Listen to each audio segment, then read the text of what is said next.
Hey, what's up? So it's been a while. It's been an incredibly busy few weeks. I had an 80-hour work week last week and I've been incredibly tired, but I'm still been keeping up with the tech news. But it's been 12 days since the last upload, but let's go through some of my favorite tech news of the last 12 days, I guess. Meta wants to license their operating system to other companies, and they started that by licensing the Horizon OS to Lenovo, Asus and others. That basically means that other companies can use the Meta Quest operating system, so all the operating system around virtual reality and the headsets, so basically other companies all just have to create the hardware, which is obviously still quite hard, but at least now they don't have to worry too much about the operating system because they can use Meta's Horizon OS, which is the operating system that's being used for the Meta Quest headsets.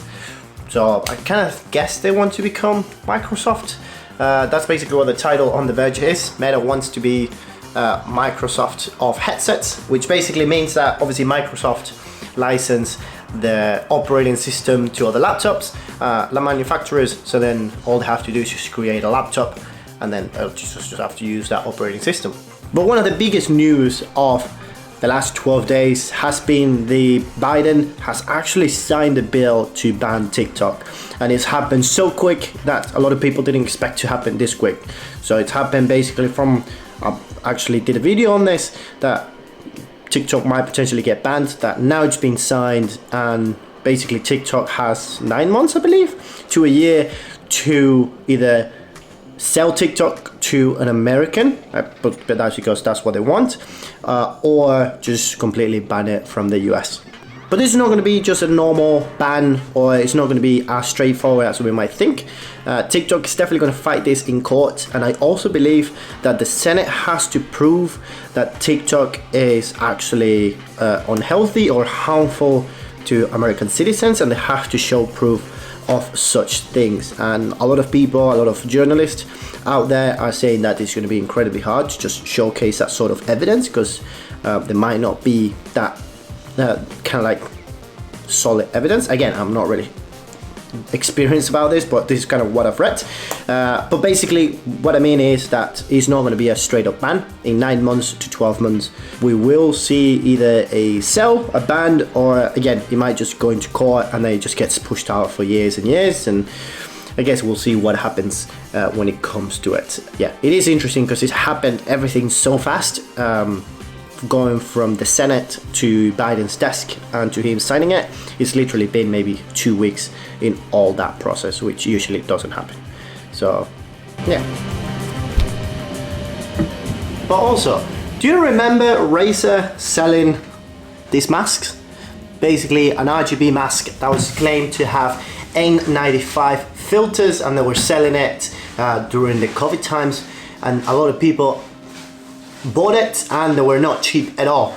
But now they made and this is the other big thing that from the story is that they actually made $1 million off the RGB mask. And even though Razer did make $1.1 million of the RGB mask, on the proposed settlement, the FTC, or the Federal Trade Commission, it's making Razer refund those $1.1 million, because obviously it was unethical and they were under false presumptions and false marketing while selling this mask.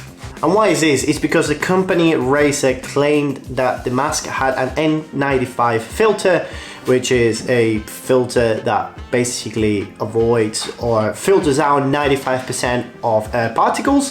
The FTC alleges that the Razer never kind of went through testing and never actually tested this product for N95 filters. Yeah, so basically they were using false advertisement and false marketing to sell this mask, saying that they were solid N95 mask, or they had N95 filters within the mask, when actually they didn't. And yeah, this mask were released in 2021. Obviously we still were during COVID times, so a lot of people were using mask, and obviously Razer released this Sapphire mask, and they were marketed for $100, which is a lot for a mask. Apparently, obviously, it got tested by some creators and it actually didn't have the N95 filter on the mask, which again, it's not great if you're selling a mask and you're claiming it's N95 filter and it's not. So then, yeah, so basically that's basically what the FTC wants, is that they proposed a settlement for a $1.1 million in refunds to all the customers that bought the Sapphire mask back in 2021. And also, it's this Tuesday, 7th of May, we will probably see Apple, we'll probably not see, we will see Apple announce new iPads. It's not a rumor anymore, it's going to probably happen on Tuesday, because the logos that Apple released for their event on Tuesday, 7th of May, and it's definitely going to be new iPads. As we previously discussed in the previous video, we'll probably see a new iPad Pro that's going to be same size, it's going to be a slightly bigger display, so slimmer bezels, because it's going to have OLEDs on the iPad Pro. And we also see two versions for the iPad Air. We're going to see an 11-inch and potentially a 12.9-inch iPad Air.